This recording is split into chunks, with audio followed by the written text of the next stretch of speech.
สบายดีเนาะเขาจะซื้อโปรเจกต์นู้พักดีจากสโมสรจำปาสักอาเวเนียFC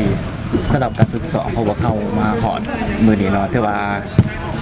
มีความพร้อมเกือบว่าอย่าง100%เนาะขนาดเทคนิคของโค้ชและเทคนิคที่ว่าเดดินกับเพื่อนร่วมทีมสำหรับการฝึกซ้อมในประเทศเวียดนามถือว่าดีหลายเนาะเป็นอำนวยความสะดวกให้เราดีหลายในการสนามฝึกซ้อมไม่ว่าจะเป็นการอุ่นเครื่องเนาะแต่ว่าแม่นเริ่มดีขึ้นไปสำหรับเกมอุ่นเครื่องของพวกเขาอยู่กับเวียดนามก็ถือว่าใน2แมตช์ที่ผ่านมาถือว่าพวกเขาได้ดีหลายเนาะถือว่าได้ลองเทคนิคของโค้ชได้ลองเทคนิคแบบ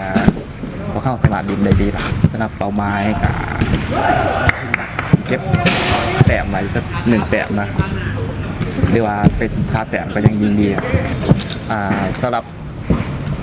วันที่25ที่ประจำวันนี้พวกเขาจะพบกับไทยเราเทิงกาแพทย์บานเศร้าเราเขามาส่งมาเชียร์พวกเขาอยู่ที่รัก16ได้เนาะพวกเขาจะเฮ็ดเต็มที่ใจ